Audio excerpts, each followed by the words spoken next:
Ladies and gentlemen, please take your seats if possible. Yes. In order to start more or less on time.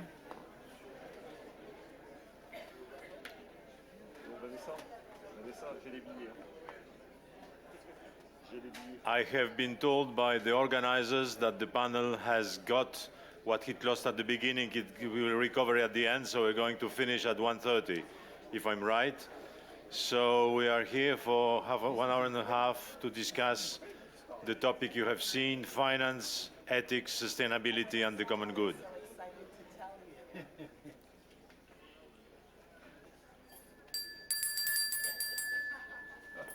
Opening of the session. So the very sequence of the panels this morning is already a teaching, because according to one of the key principles of Christian social teaching is the preeminence of labor over capital. So capital has to come first. To go second. Sorry for this. So the title of the panel is made of 4 notions, of which everyone is the subject of itself: ethics, sustainability, finance, and common good. Common good is a dynamic target, as we have learned through these first 2 days. And finance should contribute to this dynamics and the search and facilitate the search for the common good, which is the ultimate goal of our earthly journey, which is a journey towards what the Pope Francis called yesterday the economy of life. And for Christians, it has also a kind of eschatological perspective, dimension, which is the civilization of love. We have been reminded by Bob Vitillo that today is the John Paul II Day. Civilization of love is something that he was very prominent and prolific about. So this panel will focus on how contemporary finance can best serve the common good, the flourishing of each human person and of the full community. In this journey, we should not forget that finance, like money, has a hidden, seductive, and potentially dangerous and perverse side against which philosophers and theologians have warned century after century. For instance, according to French historian Jacques Le Goff, medieval theologians have emphasized that the purgatory was a place dedicated for money traders. This denotes 2 things. First, that ambiguity rooted in finance and money is not new. Second, that despite the potential harm of money and finance, both of them are immensely useful if properly handled. We could go on, and by quoting the letter written by Calvin to banker Sachin in 1545, where he explains that lending on interest is morally forbidden, except, and it comes at the very end of the letter, when the lended money serves the common good in the terms of growth, and we would call it today, where it's an investment loan. So let's start our quest for ethical and sustainable finance serving the common good in the 21st century. Finance is understood as a complex set of institutions, practices, regulations, theories, but also mindsets that has today 2 main functions. On one side, collecting and allocating capital to real economy investment, and I think I stressed the point of real economy investment. And the second function is to price and trade risk and assets. During the last 50 years, barely speaking since the collapse of Bretton Woods system in '71, some of us reminded, the risk trading and allocative function of finance has expanded exponentially because of the intellectual breakthrough, but also because of technology. This gave these changes, to some extent, build the basis for financialization, which is also used to identify the hypertrophy of financial sphere as compared to the real economy. Stefano Zamagni mentioned 11 times value of GDP as compared to the value of outstanding derivatives.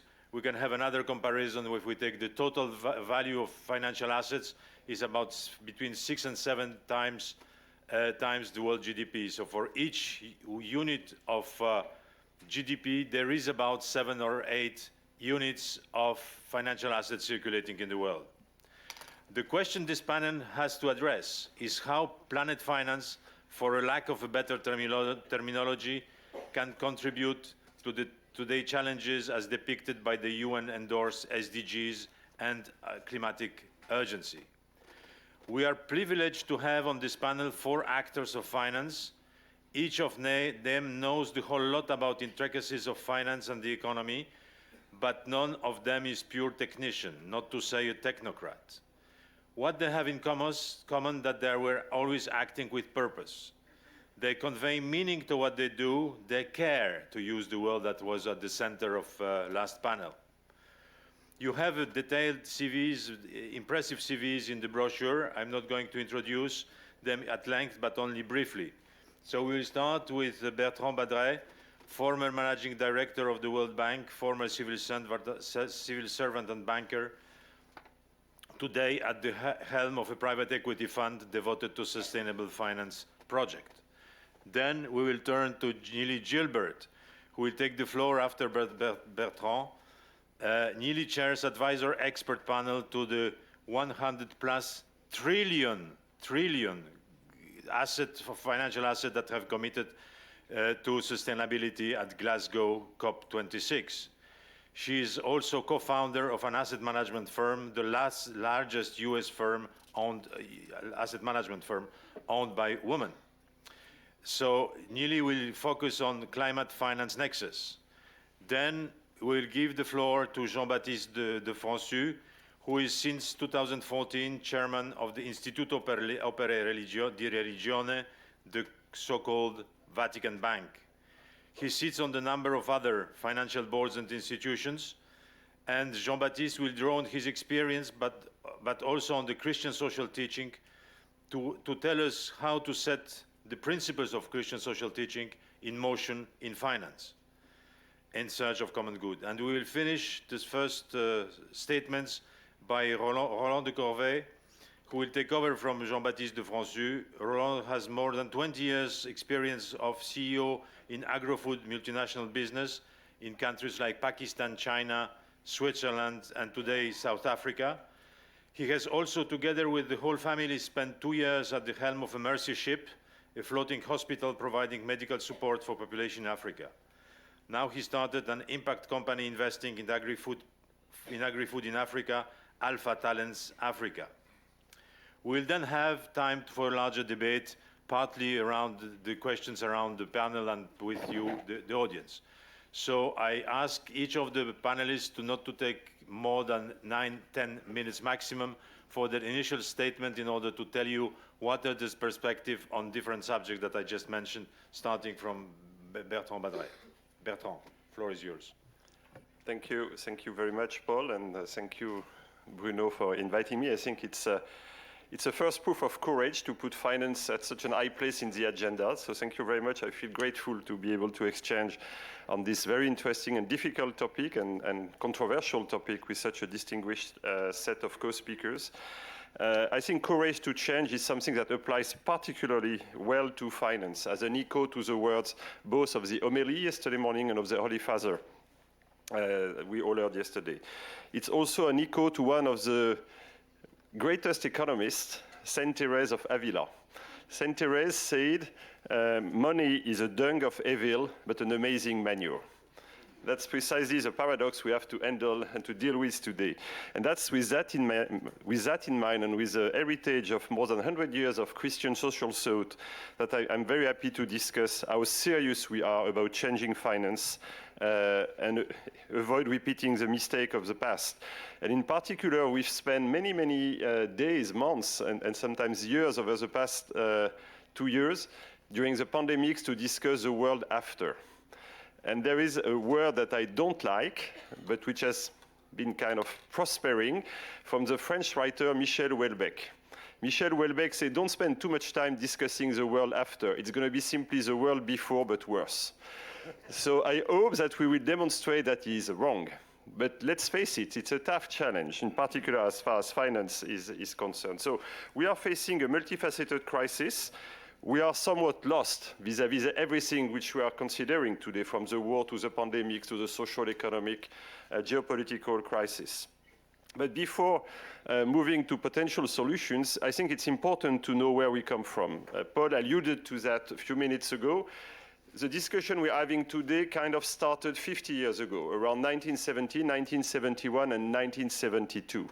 Let me start with 1971. In the middle of August 1971, President Nixon took the world by surprise and made the decision to suspend the convertibility of dollar into gold.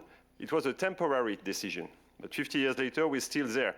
So on the one hand, it's important for the currency, and that's not my point today, but it basically projected us in a world where market is a defining place where you discuss values. We moved to a place where things were organized, to a place where things are discussed by the market. So that's really what we have in mind, and it's important to keep in our discussion. 6 months earlier, Milton Friedman, another great economist, in the 13th of September 1917, a famous article in the New York Times, where people were discussing whether it was time for General Motors to include representative of the public interest into their board, what we would call stakeholder today. Milton Friedman said, no, this will be pure unadulterated socialism. And believe me, in 1970, socialism was a very bad word in the US. And he says the social purpose of business is to increase its profits. That was the headline of the New York Times. And that was pretty easy and straightforward. Profit as an end to an end. And this is the system we are in. 2 years later, in 1972, and that's the other phase of the discussion we're having today, the Club of Rome told the world you cannot have an infinite growth in a finite world. So, of course, people can dispute whether their forecasts were okay. I mean, according to the Club of Rome, we'd be already toasted today, which is not the case, but still the question remained valid, and we've celebrated the 50th anniversary. The system that was born out of 1970, 1971 had many names. The neoliberal model, the conservative revolution, the consensus of Washington, all this gravitated around the same ideas. It found a political incarnation with the election of Reagan and Thatcher. It found a kind of apotheose, climax, with the fall of the Berlin Wall. This was the end of history. And the truth is that it went relatively okay for 30, 40 years until it started to crack with the global financial crisis. Don't want to spend too much time, but this is for me still a very defining moment. In 2007, 2008, 9, 10, 11, etc., we had a crisis of innovation. Finance had lost its control. Why did we invent CDO square? And don't need to check on your computer what CDO square are. These were one of these many products that were absolutely useless for the real economy.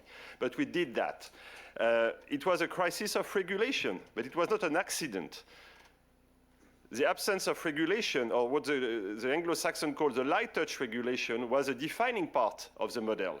Because the market knows, back to 1971, the market adjusts permanently. The market knows where to spread the risk. The market knows where to spread the rewards. So don't question the market. And it was also a crisis of globalization. On the one hand, tech and finance globalization was fast. On the other hand, legal and ethical globalization was slow. Remember when Lehman Brothers went bust in 2008, the night between the Sunday and the Monday, the US repatriated all the money from Lehman from all over the world to the US.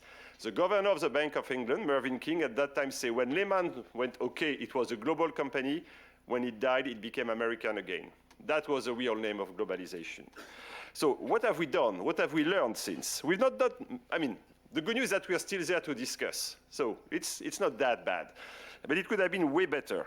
I think we have patched up the system. We have increased some ratios. We have reinforced the security of the banks, etc. Good job. But we did not discuss the fault line of the system. We did not discuss the cracks.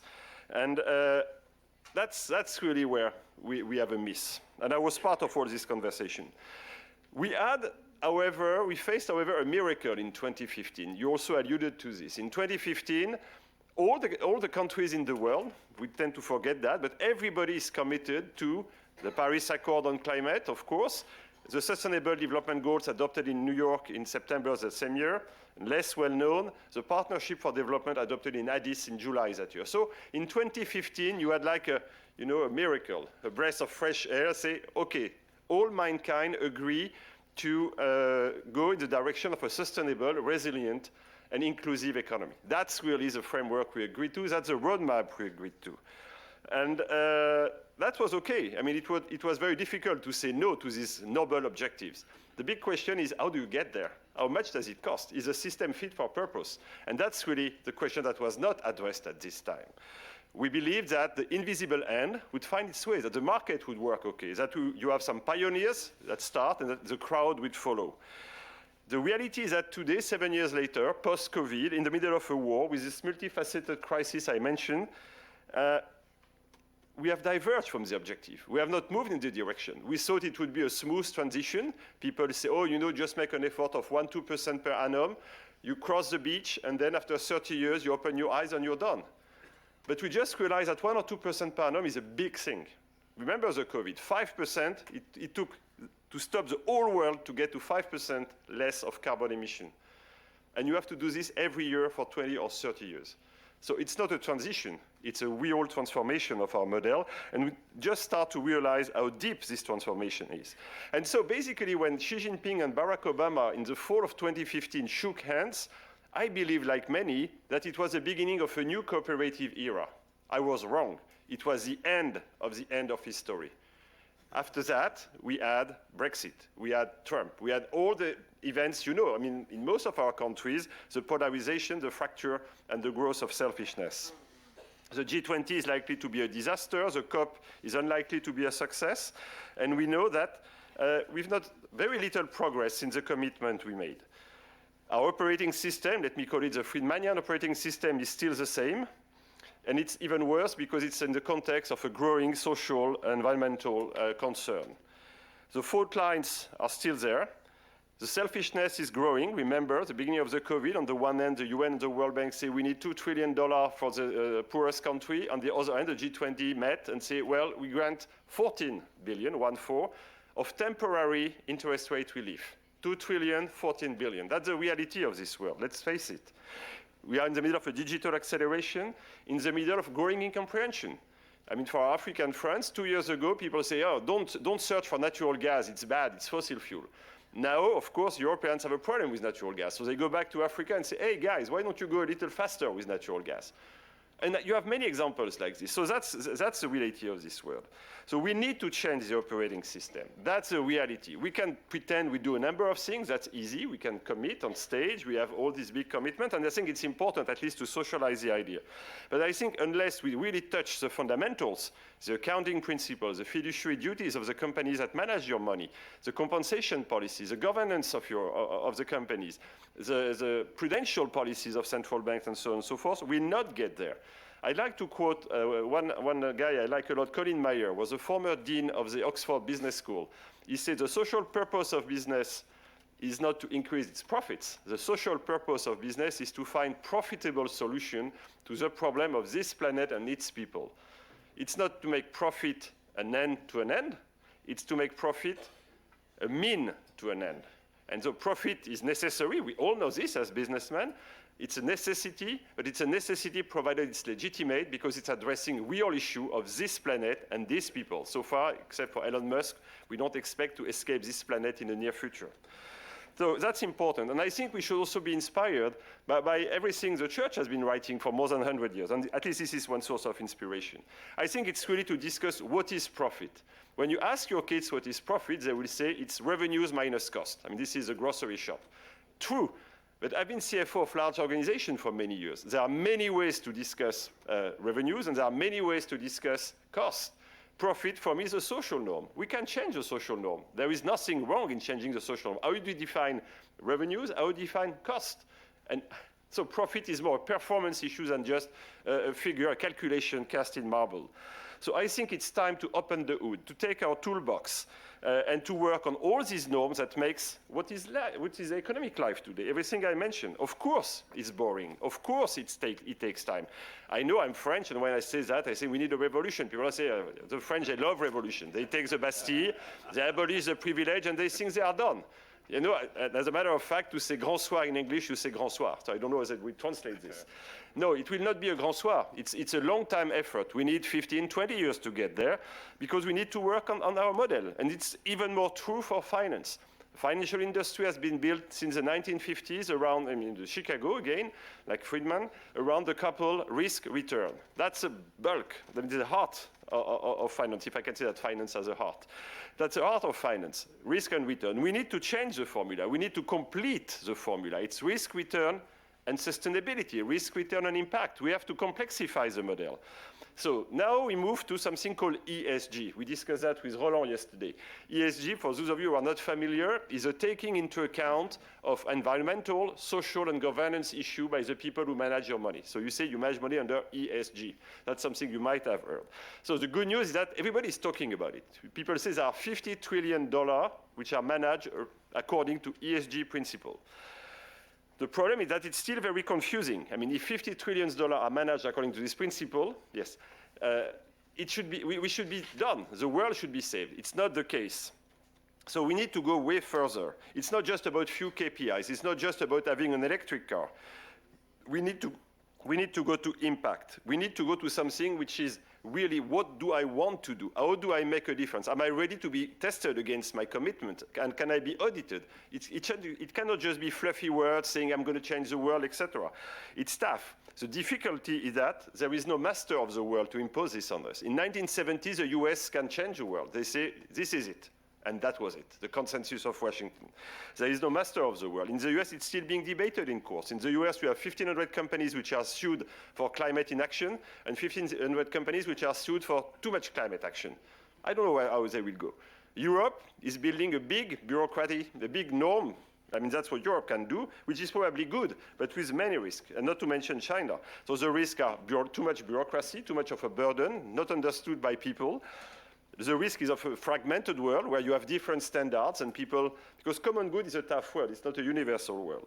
And the risk is not to be inclusive enough. That the bobos of this world, the Europeans or the Americans, decide and then turn to you, to the Africans, to the Latin Americans, say, guys, this is it. No, we have to be truly inclusive. We have to discuss that with people. It's not a technical discussion, it's a discussion about values. So I believe, to conclude, that we are at a turning point. We are still very much in the fog. When you ask people, are we on track or not, people don't know. When you are in the fog, you have different attitudes. Either you say, it's foggy, it's great, I can continue my little dirty game, nobody's going to see me. And this is called greenwashing or rainbow washing as per the Sustainable Development Goals.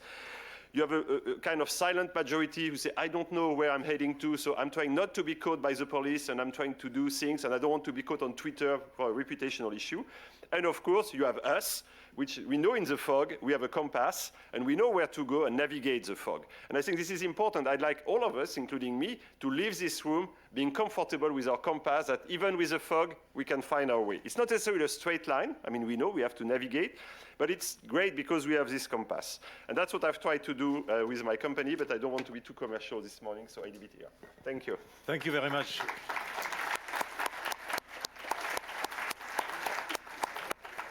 Thank you very much, Bertrand. Your diagnosis is very forceful. You are saying that the goals we have adapted, SDGs and others, are outside of the reach of our system as it operates today. Yeah. So how to move from this statement into a systemic change, knowing that there is not a pilot in the cabin somewhere, but we have all to take our part of responsibility. And yesterday, Cardinal Czerny reminded us what does it mean to have a systemic responsibility. Nili, I turn to you to stress on the climate finance nexus. Thank you very much. Thank you. First of all, I just wanted to give my thanks to UNIAPAC, to the Vatican, and to all of you assembled here for the discussions that we're having in this setting. I feel so intellectually and spiritually inspired by our discussions. As you heard, for 2 decades, I've been working in the field of sustainable business and sustainable finance. But when I first graduated from college in 1999, I actually started in the charitable sector. And so I also think with 2 brains when we're approaching the topics of the day. But working in charity is actually what got me thinking about the role of money and the role of finance in achieving all of our shared goals as a society and a planet. Because the truth is that every project, every initiative in every corner of the world requires finance to be able to be successful. And so when in 2002, when I was getting my MBA at Columbia Business School, I wanted to do a study about integrating social and environmental considerations into traditional investments and financial models. And guess what? I had to do an independent study in 2002 because there were no classes about the intersection of business or finance and sustainability. So as you know, and as you've heard, the world has changed a lot since then, and these topics are at the top of the inbox of every business person, every CEO, and every CFO around the world. And of course, the field is still changing. One of the big changes we just heard about, which is moving from a focus on just ESG, which is mostly a technique of measuring the inputs of sustainability into a business, to a focus now on impact, which focuses on measuring the outputs. No matter what the inputs are we actually achieving our goals in creating a world that is more inclusive and more sustainable for the environment and the planet? In this space, of course, there's now a huge focus on climate change, and that's where today I spend most of my time. In the Glasgow Financial Alliance for Net Zero, which was founded at COP26, where I sit in the leadership and I chair the advisory panel of technical experts, we now have over 550 financial institutions around the world, representing almost 50% of global private capital, who have pledged to achieve net zero in their finances by 2050. I wanted to take a moment to take a big step back and just talk about the science of all of this, of the carbon budget. We are now emitting about 50 gigatons of carbon dioxide emissions, CO2, into the atmosphere every year. Already, the amount that's in the atmosphere is 40 times the annual flow that we're still putting in. And so we need to bring that 50 gigatons down to zero by 2050 to limit global warming to 1.5 degrees, to stave off the worst effects of climate change for all of society and the planet itself. Now, when you think about that goal, there's a huge role for business to play because, as I said, business and finance are touching every other effort around the world. And so I wanted to share with you a little bit about what businesses and finance, as part of business, are doing to be able to achieve this goal of what we call carbon management, managing that CO2, that carbon budget. Essentially, we're focused first on measuring, understanding the carbon footprint of each of our entities through measurement. And if, as business leaders, if you haven't started to think about or look at the emissions that your own enterprise is responsible for, I encourage you to start there. First footprinting, measuring, and then looking at strategies to reduce those emissions, your own emissions, down to zero in accordance with the pathway that's called for by the global climate science. But then we also, because remember I said we already put out 40 times the annual flow, we also need to accelerate efforts to remove atmospheric carbon emissions that are already out there. When it comes to finance, the carbon markets are going to be a very big part of this work. But when you think about the carbon markets today, only 3% of the carbon credits out there are actually removing emissions in a high quality way. And so a big part of the focus that I'm working on and that we're working on across finance system initiatives to address climate change is to increase the supply of real carbon removals. My main role today is as the vice chairwoman of a company called Carbon Direct that is exclusively focused as an impact business on this building the industry of carbon management into the global industry that we need it to become. I believe that carbon management, because of the scale of the problem that we already face, will become one of the largest industries that we have in the world by 2050. At Carbon Direct, we have a business with two sides that I wanted to tell you a little bit about. On one side, we are advising companies, governments, and other institutions like foundations and charities on their own strategies, first to reduce their emissions, and then also to be a part of carbon removals.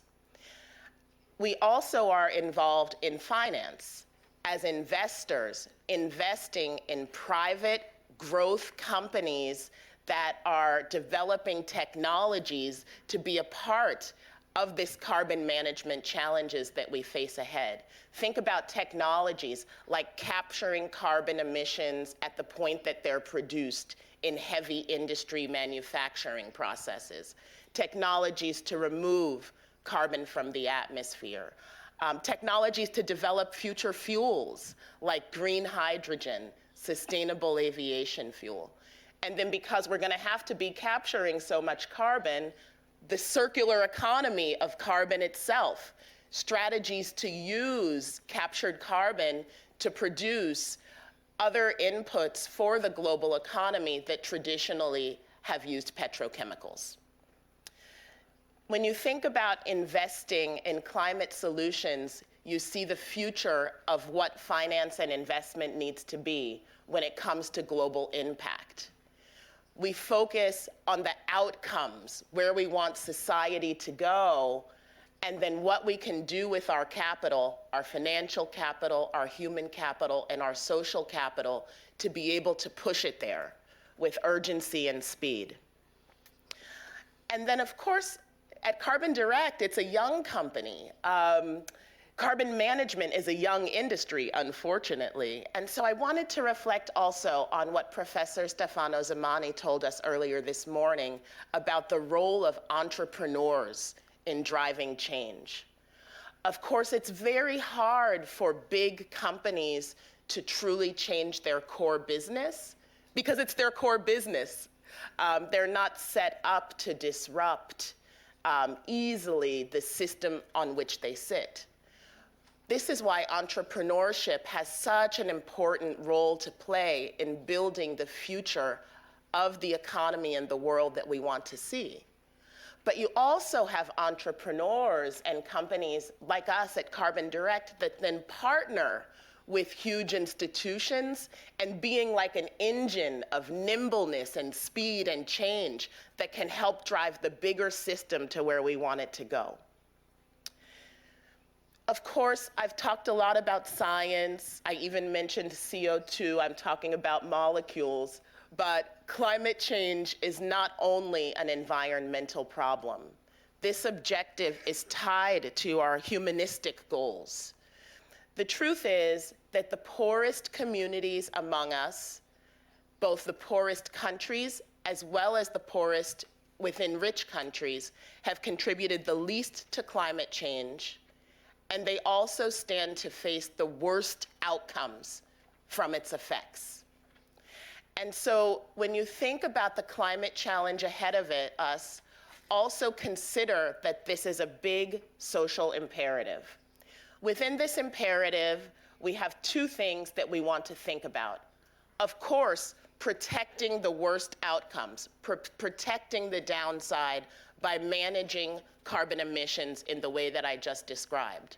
But I'm also very passionate about including the disadvantaged communities, underinvested communities in our society in the upside that's going to come from the green economic revolution that's ahead of us. It's estimated that the climate transition is going to cost $150 trillion between now and 2050. So yes, a lot of money is going to be lost for those that don't keep up, but a lot of money is also going to be made. And so as we think about how we build the future that we want, let us work together to build it in an inclusive way. Let us show the communities all across the world, within our countries and around the planet, a picture of a just and mutually beneficial transition into the world that we want to see for the future. Thank you.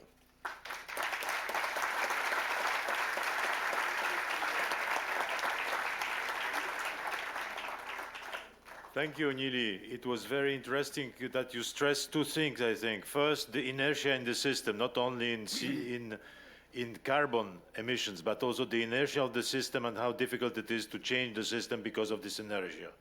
And the other thing that I think is worth reminding, that you said also very clearly that changes will happen in the real economy. So we need investment in the real economy in order to keep pace with agendas that have been set around the world. So now let's turn to Jean-Baptiste de Franssu, who will speak from the experience of his management of the Vatican Bank. Jean-Baptiste. Thank you, Paul and Bruno. Thank you for your invitation. It's a pleasure to be here with you all today. Courage to change, we've just had two good examples from what Bertrand and Nili has told us. And I'm going to try and get us to think about another path for courage to change. As we have heard, ESG investing is in full expansion across the world, though with some differences continent by continent. Again, both Bertrand and Nili gave us some perspective on this. For a growing number of investors, whether institutional or retail, absolute performance of their investment is no longer their sole motivation. They want to give a sense to their investments. However, ESG remains somewhat disparate in its meaning and what it covers. Predominantly, it relates to the UN Principle for Responsible Investment and the Sustainable Development Goals, but includes also criteria that reflects more one political or cultural sensibility rather than another. And the ongoing debate in the US illustrates this point very accurately. Hence, ESG as it exists today, and that many of you, I'm sure, know very well, does not totally fulfill investors' needs. However much progress it has accomplished over the years. And this is particularly the case for those investors that believe in Christian values, such as the intrinsic dignity of the human life, avoiding destructive behavior, which have been extensively described in the scripture and in the teaching of the church. We've heard this morning already a number of comments on the world of technology, we're also all very well aware of the issue related to the gender theory. Pope Francis summarized the whole issue when he said, as we've already heard this morning, that money must serve and not rule, which is the motto that the Vatican Bank, the IOR, has taken up. However, Christian faith-consistent investment, as those ethical investments that respect Christian values are called, are still small in terms of size versus the ESG market. A couple of numbers to ensure that we all know what we're talking about. If you look at the entire assets under management in the world, we're looking at an amount of probably around 100 trillions of US dollars. These are money managed on behalf of third party by financial institutions.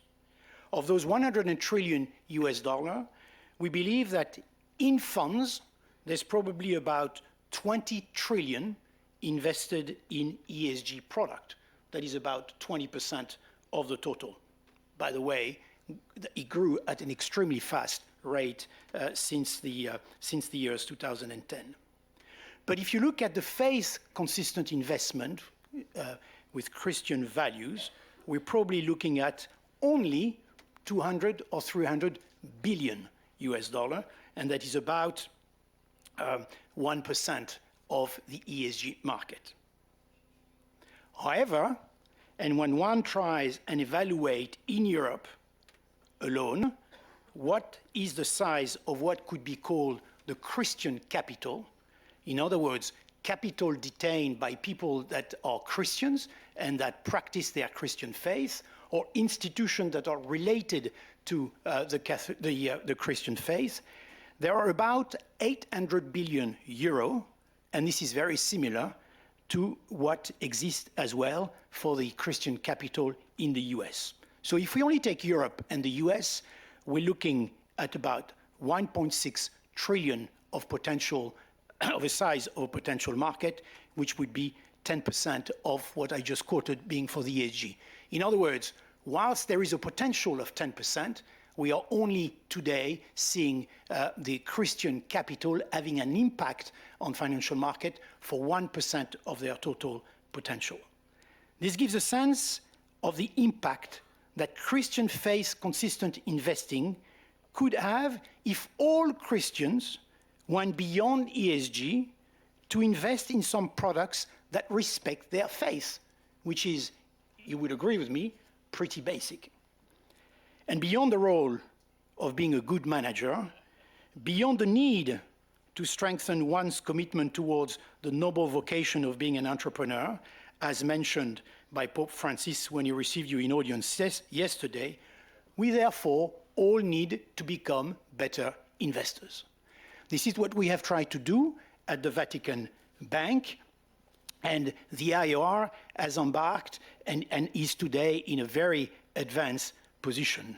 And this is particularly important when Pope Francis has just decided that all asset management activities that are taking place in the Holy See should be handled by the IOR.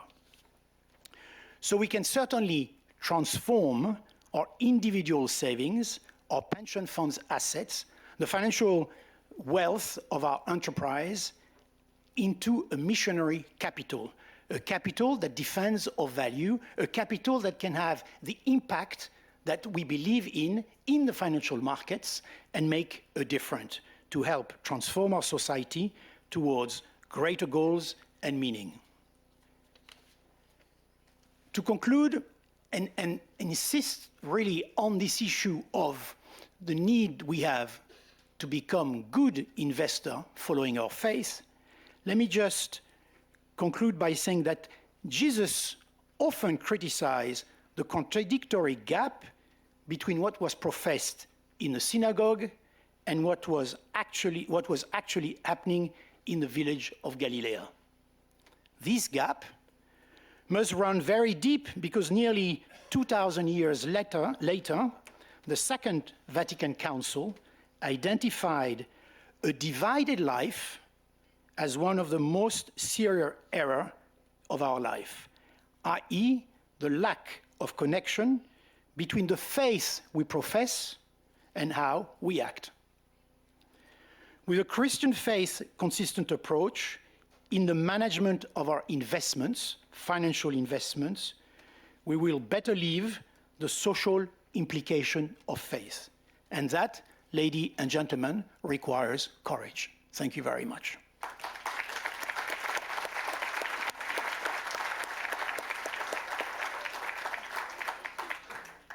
My money and I, divided life. Thank you very much for reminding this very important text by the Vatican II, and also by using the word of missionary capital, because I think it would be interesting in the discussion to go on how this capital can be channeled to the companies in order to get mission at the board level and influence the real economy decisions of the targeted companies.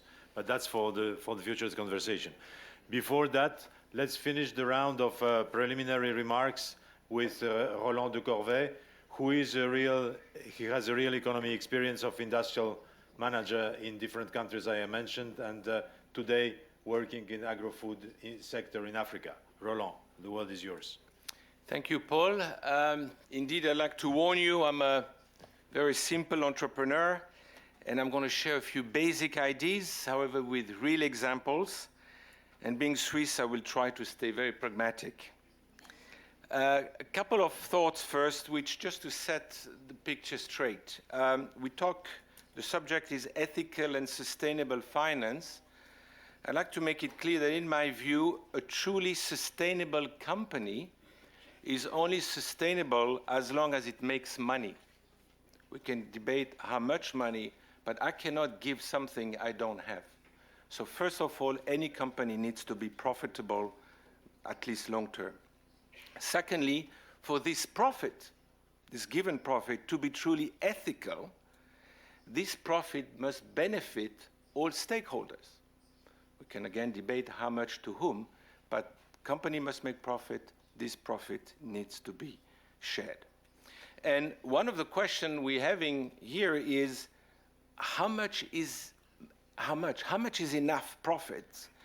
And even more important is how do you actually measure concretely, very specifically, when you talk about ethical, sustainable, or impact? The first thought, which is a bit controversial, but in which I really believe strongly, is doing good has a cost. Doing good has a cost. Now, apart from a very few exceptional categories where you have a consumer who is wealthy enough to be willing to pay for something which is perceived as being good, it does exist, there's a few of them, but these are niche.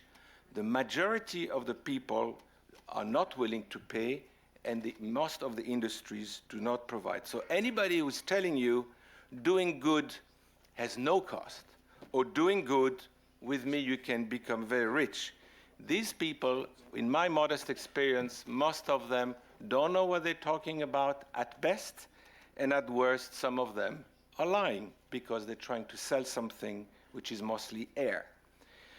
Doing good has an economical cost. Example, salaries. We heard this morning very interesting from Arturo and Esther that, when we talk about, can we agree that the SMIC, as we say in French, or the minimum salary, is not enough in most countries? I live in Africa where, according to United Nations, the minimum salary should be $2 a day.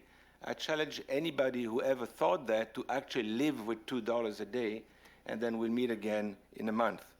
So clearly, doing good with salaries, with social benefit has a cost. Having a cost doing good can be also investing in places where the perceived risk is much higher. It's much easier to do good in Switzerland than to do good in DRC in Congo. Okay? 3 days ago, my investment company, we acquired a pharmaceutical company in East Congo in the province of South Kivu. According to every European government, this is a place you should never, ever go and invest a single penny. We went there, we bought this company, which manufactures malaria medicine and a few other things, because if we don't go there, then who will invest? And if we don't invest, how can we expect these countries to develop? Doing good has a cost. Doing good also has a cost in the industries which are perceived, often truly, with a lower margin. It's much easier to make money in shoe bets in industry with higher margin than lower margin. Example again, we are finalizing negotiations to buy a very large fruit canning company in South Africa, which employs 6,000 people. The owner wants to close it because it only makes about 2-3% EBITDA, which in anybody's P&L doesn't look very good, but it's still profitable. We believe we can expand it a little bit and probably reach 7-8%, but it's still profit. It's still cash positive, but it's below expectation for most. If you close it, you have 10,000 families on the street. Doing good has a cost. However, doing good also brings non-financial return. When you give employment to people, you help a country. It's pretty obvious. When you give employment, you help children to be educated, families to be healthier, family fabrics to be better, and I believe even spiritual well-being. So impact investments, this is the buzzword of this time. A lot of people are talking about it. There's a lot of things happening out there. However, one of my key questions is, how is the management of these companies, in our case we invest into, or the funds managing the money, and you say you are ESG compatible, how are you incentivized? One of the, I call it the key killer questions when I talk to an investment fund or somebody who talk a lot about ESG and you can feel there's something a little bit dodgy. You say, okay, here I have a paper. Can you just go and write down the formula based on which your bonus is paid? In 99% of the case, they've talked, the speech was 90% on ESG and impact, we're saving the planet and whatever, and you go through the actual calculation, the formula, and it's mostly about financial return. So today, you know, I believe that when you calculate the performance of a company, and I will cover that a bit later in details, you need, and allow me to be very practical again, you have 4 parts. You need to look at the human return, you need to look at the social return, community, you need to look at the environmental return, and you need to look at the financial return. Okay. And what I think one of the major challenge we're facing today is the growing gap between the boards and the investors and the actual reality on the ground. I'm not even talking workers, I'm talking factory managers, I'm talking general managers of actual company producing actual goods on the ground. And you've got the boards and the investors having great philosophical debate and great glossy, nicely looking papers about what they're going to do. And if you ask them, what does it actually mean? What are you actually doing? And you talk to the people on the ground, and I'll give a couple of examples afterwards, people are saying, I have no clue what these people are doing or are saying. So instead of having a model where it's top-down, I believe in a strong model where it's bottom-up, and I will explain it in a second. So in my case, we developed, so after 30 years in the food industry, what I believe is quite a unique type of model, fair enough, very specific for an African context. So, you know, don't nail me if it's not 100% applicable to a European environment. But basically, I've been 25 years working in the food industry, all for Nestle. I was CEO in Nestle in China, for example, for 15 years, in a few other places. And frankly, nothing wrong, nothing bad as such, but it was never enough, always and mostly always about more profit. Then I completely changed my life with my wife and our 4 kids. We joined a floating hospital, which is a Christian NGO called Mercy Ships, and I joined this as a managing director. We live on board the ship, helping sailing around Africa for more than a year. And then I learned about love, about helping people, but here again, everything is donations. So after I tried to combine both, you have to forgive me, I'm Swiss, so basically quite slow to understand. So it took me first, then I tried to combine both the NGO world and the corporate world in creating with France large environment, company, private investment, and we built a company in Africa. For 5 years, we reached $500 million, 18 factories. But basically, we tried to do, or the investors convinced me to try to both maximize impact while committing a return on investment similar to the market. That does not work. That does not work, okay? And therefore, I came to the conclusion that, okay, then you need to define and create a new type of model. The summary of our model is basically to optimize return while maximize impact.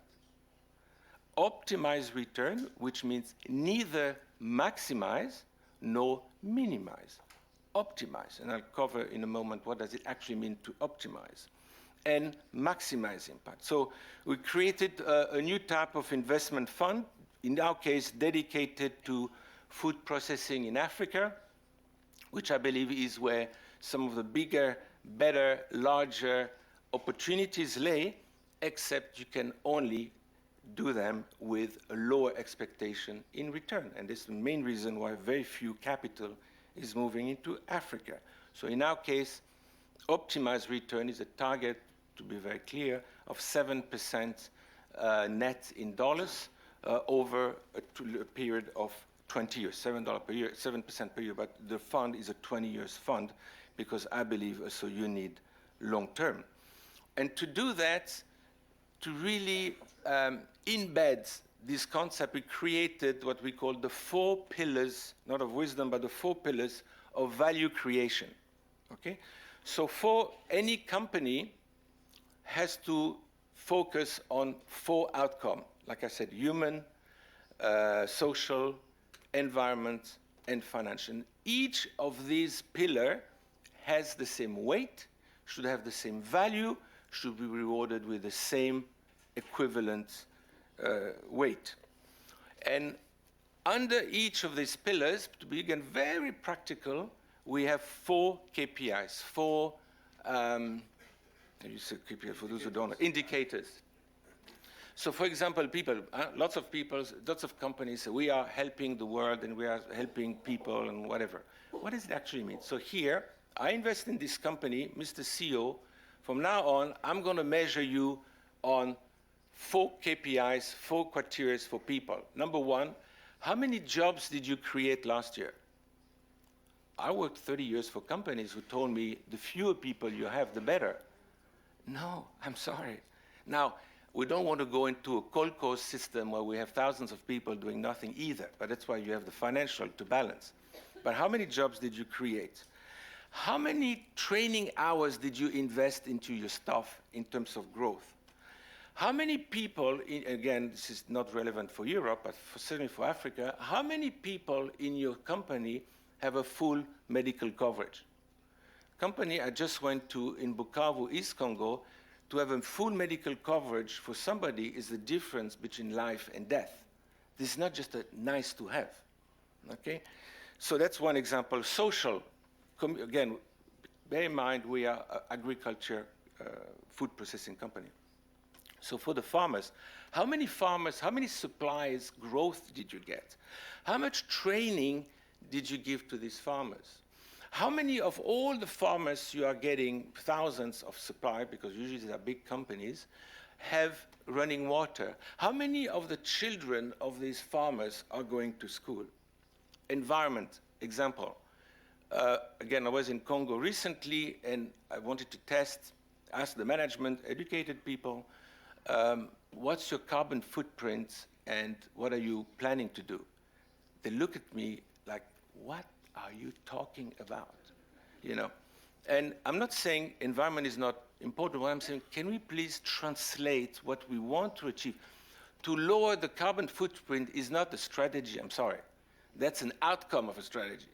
But a strategy, so here you talk to the factories and you say, well, I want you to reduce the tonnage of waste every year. I want you to tell me how many tons of water will you reduce next year. I want you to, how many unsustainable plastic packaging you're using, what are you doing to decrease it, etc. And then also finance. So you need KPIs, criteria who are embedded into the operations, who are part of what we call a dashboard, in French, un tableau de bord. Each company management has a dashboard where you have each month, you have to measure your sales, your cost, whatever, etc. Then you need to include these parts into, I'm finished, yes, into your criteria. So as a conclusion, I think we need a new balance, a new equilibrium between rewarding capital and labor. And frankly, we Christians, we need to lead. We need to follow the 2,000-year-old model of Jesus Christ, because if we don't, who will? Thank you.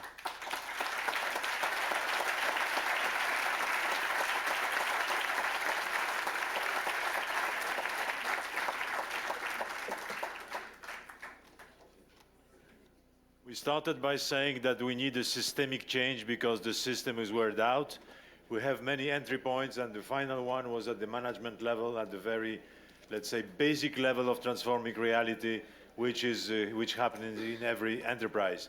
We started from macro perspective, and we ended up very much in the real world. So before, maybe I have a number of questions or issues that we can raise around the panel, but before this, I would propose to open the floor to your questions and maybe remarks. We are going to take 4 or 5 and then go back, distribute it across the panel, and maybe go for the second round. And if you are exhausted in terms of asking questions, I have some in reserve. So please. Thank you very much. Very interesting, very concrete. Nobody spoke about the state, the role of the state, of the public force. Because, as you know, in France, the public expenses represent 56% of the GDP. So the real boss there is the state. What do you think from that? Thank you. We collect 4 or 5 remarks or questions, and then we return to the panel.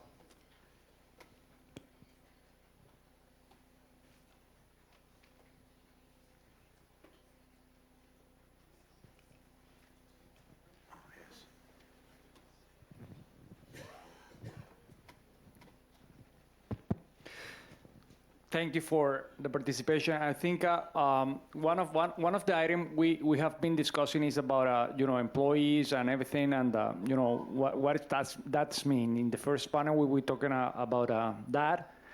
One of the questions that I have because of the recession and the inflation, what is happening right now, is what is your opinion about the unemployment rate while we are having such a huge inflation in certain countries, including the developing ones?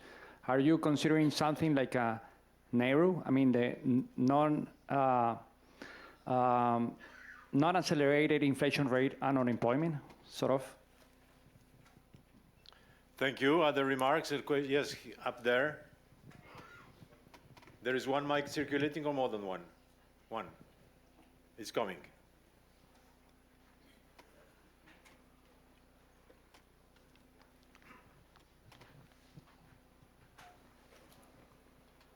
Yeah, thank you very much for all the interesting presentation.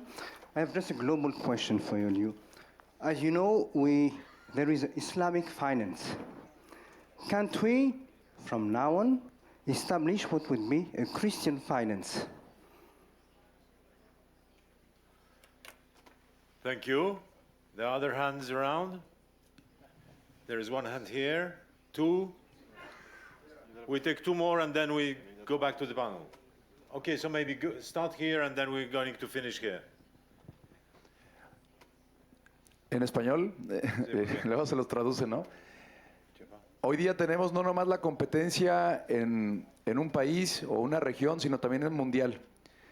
¿Cómo compites con este tema de que tienes que ser doing good and has a cost, cuando también tienes una competencia quizás en Asia que no tiene estos temas y quizás puede desaparecer tu industria local por no tener competitividad mundial? So the question was about global competition and how you can, on one side, assess that doing good has a price when the competitors do not acknowledge it, and you may be out of the market as a consequence. There were 2 questions here. Yes, go ahead, please. Thank you so much. Very inspiring information you have provided this morning. Just a brief question. How do you see as fund managers that we entrepreneurs that are challenged after the pandemic or inflation or costs, how we can help or be helped by the funds to take our companies to the level that maybe the fund has the expectations? Because many times we interview fund managers and they say, well, your lack of experience in the field, or your lack of a size of the field that the fund requires. So how you perceive that could be an improvement in management to get to the level that the fund might have an interest in an investment in any of our businesses? Thank you. And there is one in neighborhood. There was a question? Yes, Mr. And that will be the last for the first round. Here. Ah, sorry. Up. One rank up. And then it will come down.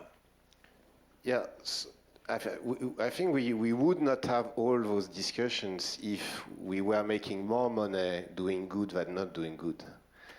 So what's the role of finance in changing incentives so that you make more money selling wind energy than carbon derivative energy without government incentives?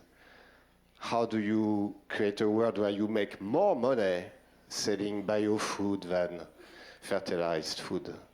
How do you create a world where you make more money treating the poor in Africa versus transhumanizing seniors in the US? So what's needed on the financial side of things to create a system where really it's about, I will do good, and I know by doing that I will make more money? Thank you. And the last question here. The mic is coming down. Who wants to start? Nili, do you want to start? Merci. Ma question s'adresse à deux panélistes. Jean-Baptiste d'abord, qui a donné des chiffres astronomiques par rapport à le assess management dans le monde entier. Je voudrais lui demander si ces chiffres incluent les données de l'Afrique. Est-ce qu'il peut nous exprimer le pourcentage de l'Afrique dans cette démarche-là? Et comme je travaille pour aider les évêques en Afrique en faisant des audits, je voudrais aussi lui demander quel est le support que l'IOR peut apporter par rapport à des démarches de constitution des banques de développement pour l'Église en Afrique. Par rapport à notre ami de Suisse, Roland, oui. Je voudrais poser une question simple. Est-ce que vous avez un modèle d'analyse des projets qui intègre les 5 aspects que vous avez donnés, les aspects environnementaux, les aspects... Est-ce qu'on peut avoir des outils qui peuvent aider à avoir des projets qui sont potables? Voilà, vu un peu aussi d'Afrique, parce que c'est de là que j'ai ma vision. Merci. Merci beaucoup.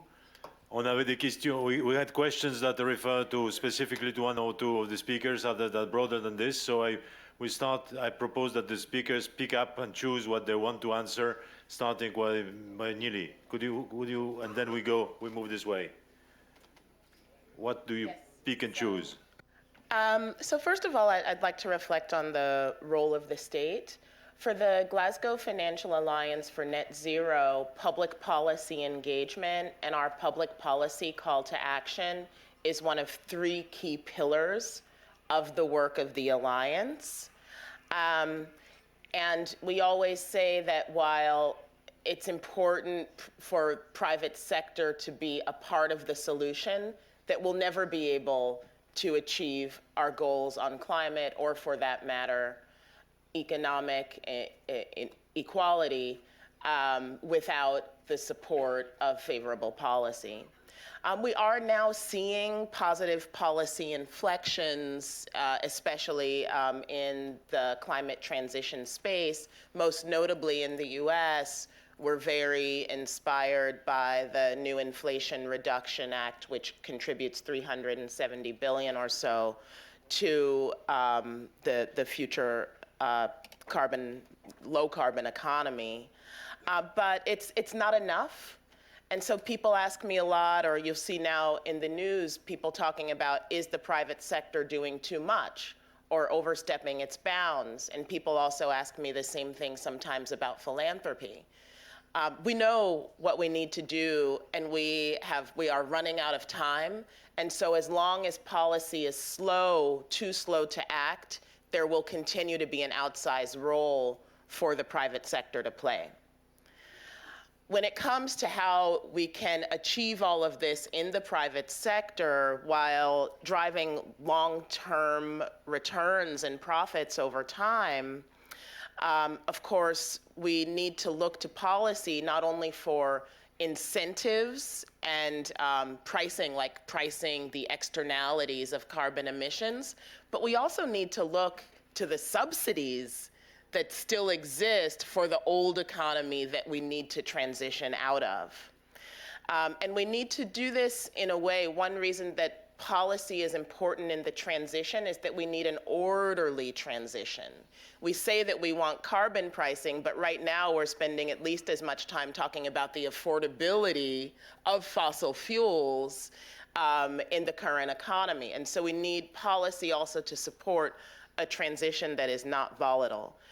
But of course, when you look at companies that are highly rated on ESG, not only are they receiving more attractive costs of capital, better borrowing rates, which contributes favorably to their bottom lines, the publicly traded companies also tend to see higher valuations. So the market does see the long-term opportunity in companies that are doing well, but we do need to focus on the long term in the way that we think about this. Many companies see where everything needs to go and where things are going, and they want to gain a first mover advantage by getting ahead of the changes that are coming in a way that will benefit not only their profits, but of course our society and our planet for the long run. Thank you. On many of, almost trying to address many of the questions or comments that were made, I just want to reiterate my strong belief that by using the capital market in the right way, there is much that we can achieve, and much that we can achieve in any of the questions or remarks that were made. If you just look at ESG and you realize, over the last 5, maybe 10, but certainly more, 5 to 7 years, how much any major public listed company has taken seriously the ESG matters. Some because they believed in it, but many because they were very conscious of the impact on the stock price. I therefore believe that it's a question of making sure that we can put the right pressure points through the capital markets to defend the values that are our values, and we have examples that it works. And so using the capital markets as a major tool to change society, to have an impact on the state, to try and address those challenges of unemployment, talk about global competition. You spoke about the relationship with the funds. Well, it's also a question of making sure that you defend your values when the funds are coming up. And if you have the right funds in front of you, they will help you. The capital market is an extremely important element of change. And maybe we, Christian, haven't yet learned how to use it.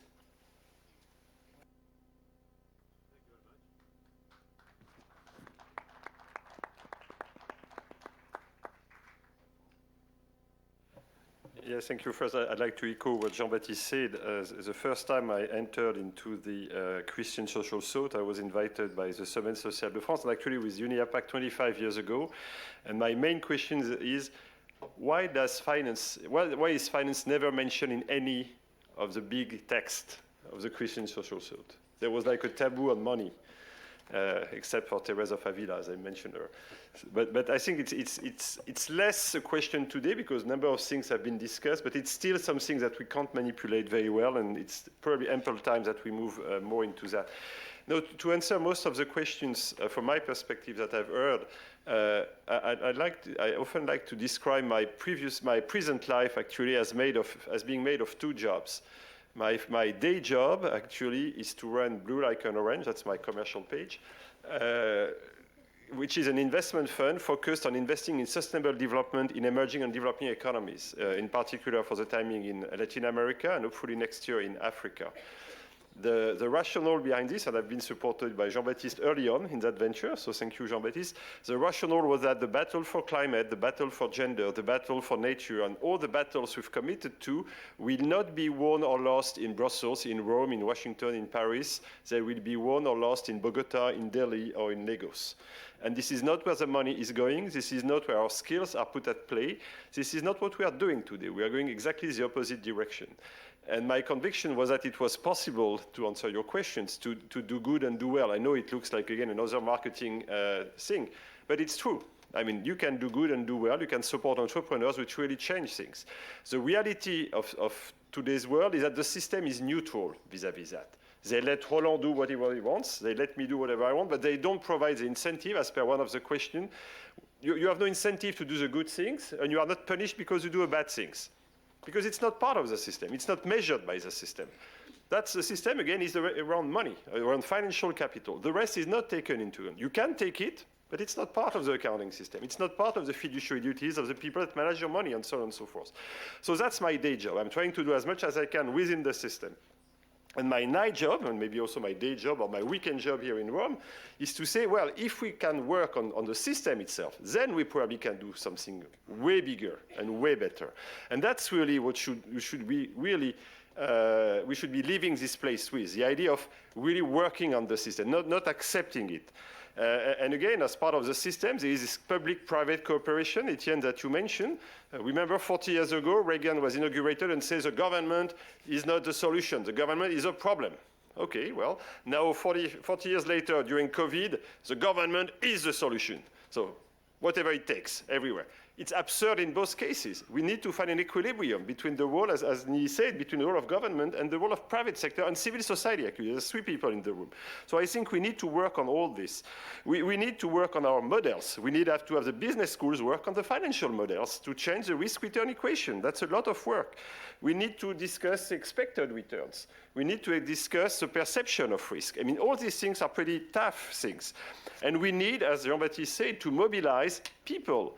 I mean, we are all consumers, we are all investors, we are all talent in a company, we are entrepreneurs, etc. But we are all divided, let's face it. I mean, Tolstoy once said in War and Peace, everybody wants to change the world, nobody wants to change himself. And that's really where we have to start. Let me finish with that. I always say that one of the key factors for change are your kids at the Sunday meal, when they say, Daddy, Mommy, your company sucks.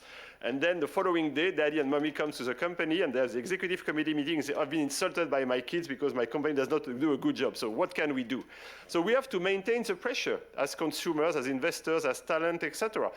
If there is no pressure, the system is unlikely to change. So it's our duty, not being too divided, to move in that direction. Roland?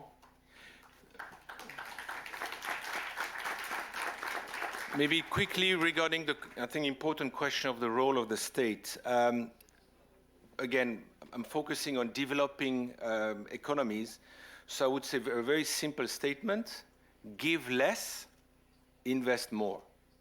The problem of, according to the World Bank, the development aid investments into Africa is $68 billion, while the private equity investments is $25 billion.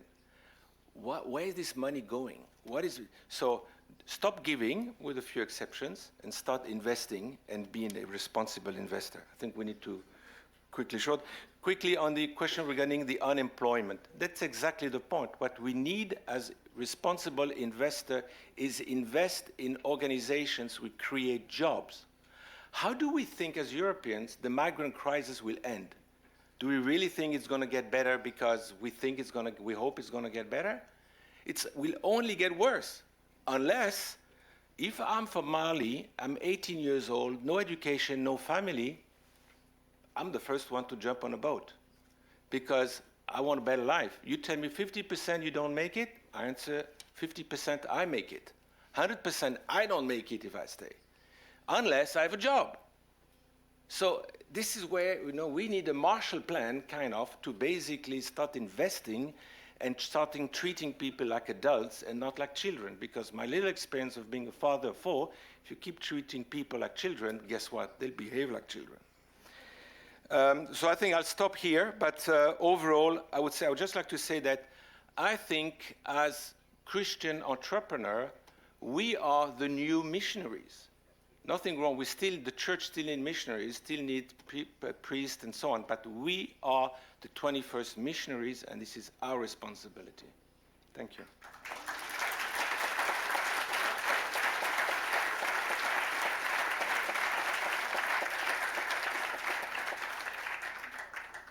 So I understand that our time is over from the President. Thank you very much, Roland, for this forceful final statement. I think that the meal is too near to extend the session. Thank you. Thank you for all speakers. Thank you for your questions and your attention. Thank you very much. Just, well, first of all, thank you very much, because to do what you've asked us to do, we need the courage, definitely, and we have to do it. I would just like to comment on one thing you said, two things you said, Roland. The first one is that doing good costs. I'm not sure of that. I have a company. I've never been a millionaire, but I have a startup with 250 years. It's another way of getting a profit.